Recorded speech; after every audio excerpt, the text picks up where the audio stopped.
Seja muito bem-vindo para continuarmos a nossa reflexão sobre o documento de Aparecida, tendo como texto base Testemunho de Aparecida. Nós estamos olhando o tema o alcance eclesiológico de Aparecida.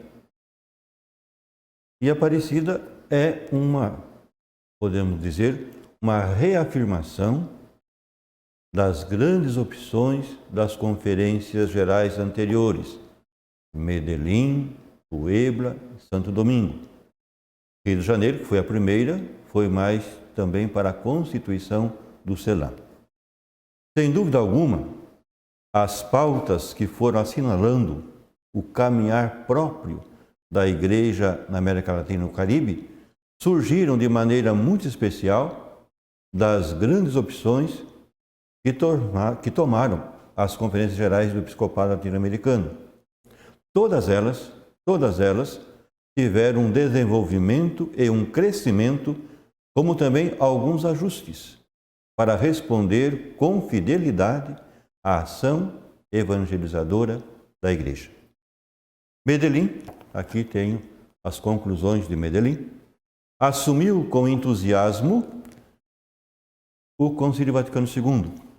Essa conferência aconteceu em 1968, bem logo após o concílio. Então, Medellín assumiu com entusiasmo o Concílio Vaticano II e quis aplicar da melhor maneira, a rica eclesiologia nascida do concílio.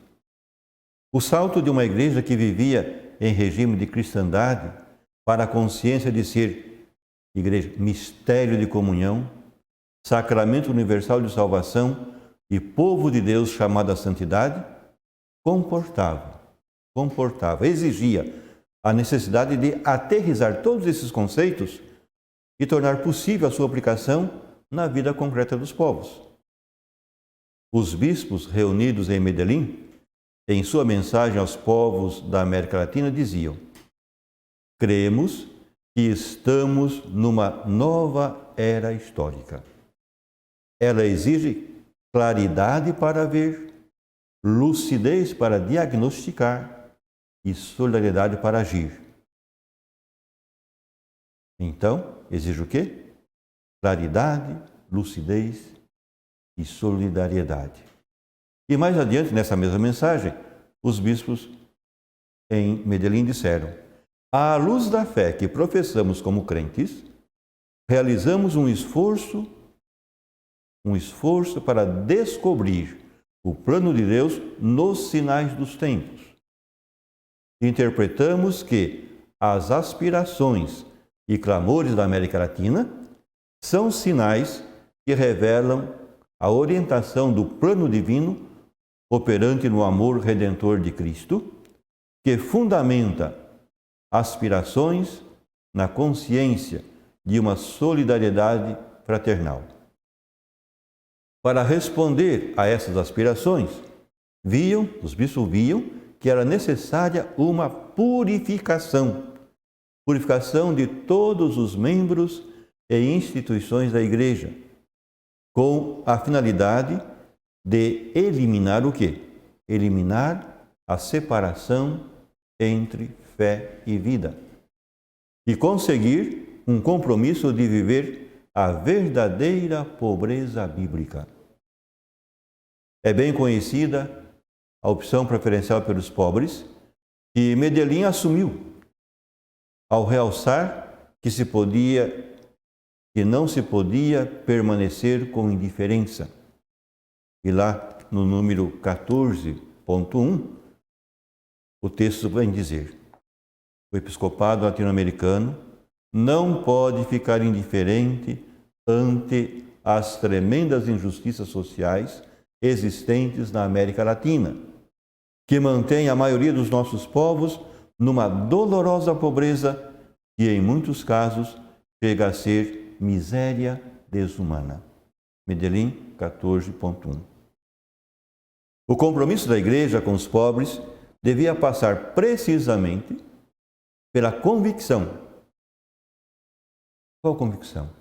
A convicção de constituir-se em uma igreja pobre, que pregue e viva a pobreza espiritual como atitude de infância espiritual e abertura ao Senhor, e se comprometa ela mesma na pobreza material. Uma igreja evangelizadora dos pobres e solidária com eles, que defenda seus direitos e denuncie os atropelos que se cometem contra os pobres, porém, ao mesmo tempo, lute por sua promoção, de maneira tal que vivam com dignidade e se lhes respeitem sempre. Os bispos em Medellín aceitaram o grande desafio de optar pelos pobres, com um profundo sentido evangelizador. Tratou-se de uma opção que abria novos horizontes para a Igreja e que exigia igualmente uma revisão de sua ação pastoral, com a finalidade de dar pautas adequadas para responder a essa opção. Dali, brota então a urgência de refletir com profundidade, não de qualquer jeito, mas com profundidade, a respeito da dimensão libertadora do Evangelho, de viver e compartilhar a experiência de ser igreja em pequenas comunidades, capazes de impulsionar a evangelização, de desenvolver uma sólida promoção humana e impulsionar um compromisso político dos crentes, o que foi encaminhando-se para o fortalecimento das comunidades eclesiais de base. Depois da Conferência de Medellín, veio a Conferência de Puebla, que aconteceu em 1979 no México, em Puebla, no México. Puebla teve como ponto central de referência o Sínodo dos Bispos, que tratou da evangelização, o sínodo que aconteceu em 1975. E de maneira especial, os bispos em Puebla tiveram presente a exortação apostólica Evangelii Nunciandi. Sua perspectiva foi colocar-se no âmbito estritamente pastoral para quê?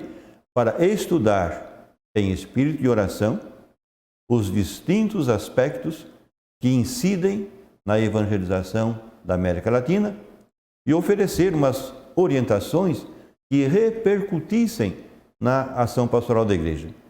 Para isso, os bispos não pouparam esforços para oferecer um grande e profundo suporte doutrinal, sobre o qual se podiam alicerçar com solidez suas opções pastorais. O pilar sobre o qual se apoia o documento é o seu tripé doutrinal. Puebla tem um tripé doutrinal, que é no qual se quer fazer uma proclamação integral do quê? Da verdade sobre Jesus Cristo, sobre a natureza e a missão da Igreja e sobre a dignidade e destino do homem. As três verdades. A verdade sobre Cristo, sobre a Igreja e sobre o homem. São o tripé que forma um pilar que dá o fundamento teológico para as opções que os bispos fizeram em Puebla. Em relação com a Igreja, Puebla sublinha de maneira muito especial tudo o que tem a ver com a sua missão evangelizadora, acolhendo o clamor de libertação que brota das nações pobres do nosso continente e mostra as profundas relações que existem entre evangelização e promoção humana. Com efeito, Puebla tampouco foi alheia aos sinais dos tempos. Por isso, impulsiona uma evangelização libertadora, que por sua parte seja capaz de encarnar o Evangelho na situação real e concreta do ser humano ao qual a ação evangelizadora se dirige, para convertê-lo em motor de seu próprio desenvolvimento e sem reducionismos. Também fiel à palavra de Deus, à tradição e ao magistério. Do mesmo modo, ao aplicar seu enfoque de comunhão e participação, expressão muito feliz e clara aqui no documento de Puebla, Puebla apresenta-se ao povo de Deus enquanto sacramento universal de salvação, como inteiramente a serviço da comunhão com Deus e com todo o gênero humano entre si, de tal modo que a Igreja venha a ser, por conseguinte, um povo de servidores, no qual todos, ministros ordenados, leigos e leigas, religiosos e religiosas, segundo o seu papel e carismas próprios, sejam servidores do Evangelho. Em Puebla surge, pois, a convicção de que é preciso defender uma igreja que seja evangelizada e evangelizadora. Depois, já nos anos 90, a celebração dos 500 anos da chegada do Evangelho à América Latina foi a ocasião para realizar a 4ª Conferência Geral de Santo Domingo, em outubro de 1992, de onde saiu então as conclusões de Santo Domingo, documento de Santo Domingo. Essa celebração foi acompanhada por uma novena de anos, na qual o Santo Padre, além de propiciar uma reflexão do tipo trinitário, lançou para a Igreja a tarefa de uma nova evangelização. Sabemos muito bem quais são os elementos essenciais desse termo alcunhado por São João Paulo II, nova evangelização. Essa não consiste, e o Papa sempre insistiu, a nova evangelização não consiste numa re-evangelização, mas deve ser uma evangelização nova. Nova em seu ardor, em seus métodos e em suas expressões, a fim de que a boa nova arraigue na vida e na consciência de todos os homens e mulheres da América Latina.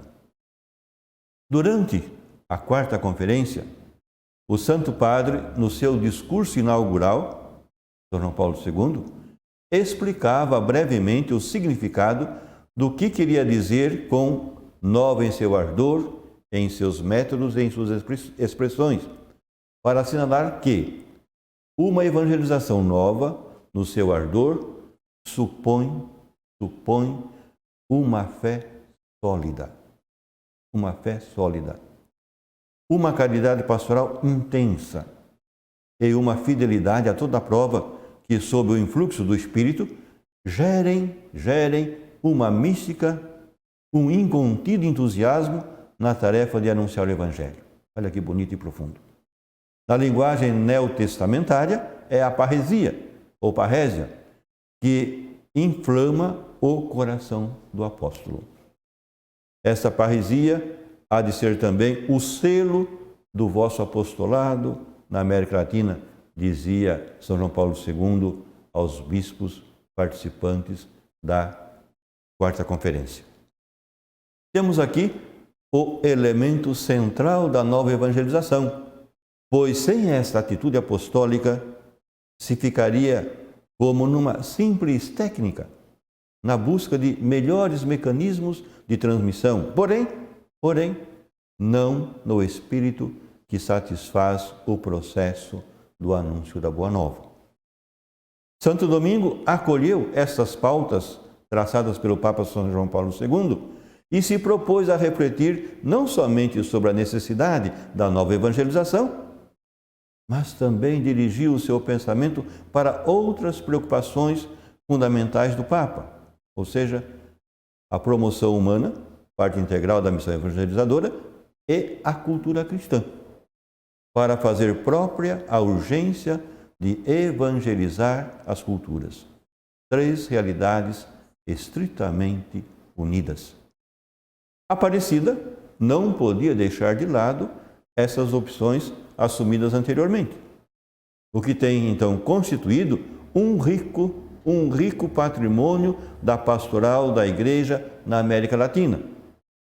Por isso, Aparecida reafirma a sua opção preferencial pelos pobres, situando-o no interior da fé cristológica e reconhecendo que essa opção marca a fisionomia da igreja latino-americana e caribenha.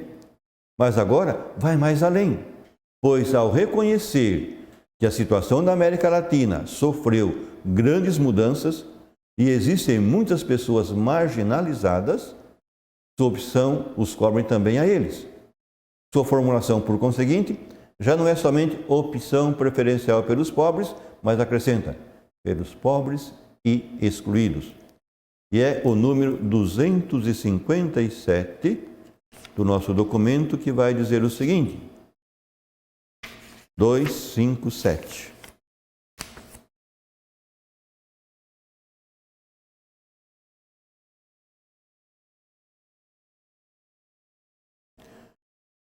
Quantas vezes os pobres e os que sofrem nos evangelizam realmente?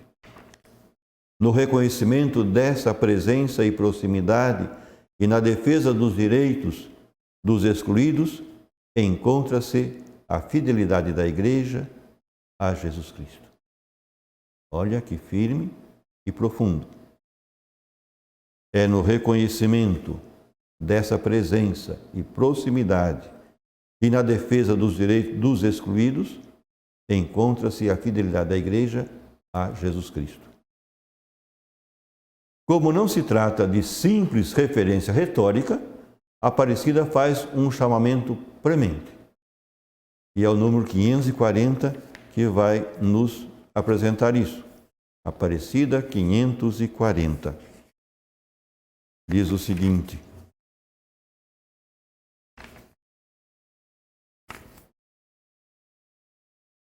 os discípulos missionários de Cristo promovem uma cultura do compartilhar em todos os níveis, em contraposição à cultura dominante de acumulação egoísta, assumindo com seriedade a virtude da pobreza como estilo de vida sóbrio para ir ao encontro e ajudar as necessidades dos irmãos que vivem na indigência. As comunidades eclesiais de base também foram reafirmadas em Aparecida. No documento final, nosso texto, se lhes reconhece seu alcance eclesial e se indica que elas realizam seu compromisso evangelizador e missionário entre os mais simples e isolados, sendo ao mesmo tempo expressão visível da opção preferencial pelos pobres. Mais ainda, são fonte e semente de variados serviços e ministérios a favor da vida em sociedade e na igreja. A sua importância, a importância das comunidades eclesiais de base, fica amplamente assinalada ao reconhecê-las como escolas. E é o número 178 que vai nos trazer isso. Número 178.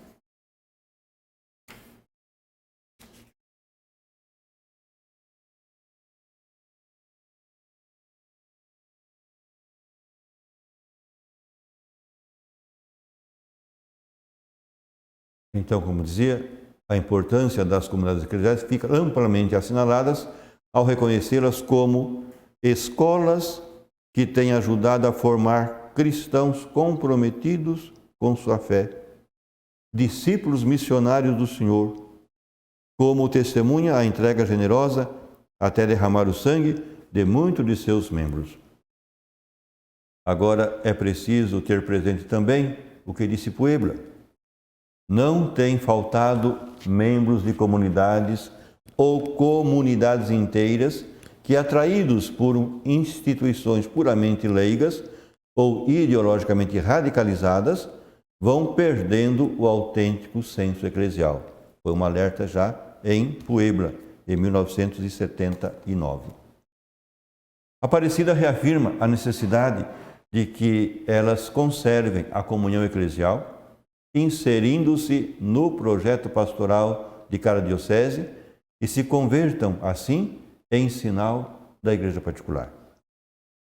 Como uma das propostas que surgem do documento de Aparecida é a de formar pequenas comunidades, a Aparecida bate bem nessa tecla, precisamente para colocar em ação o ímpeto missionário que deve animar todas as estruturas eclesiais e para formar autênticos discípulos missionários. A Aparecida não duvida em reconhecer que existem outras válidas formas fora das comunidades eclesiais de base.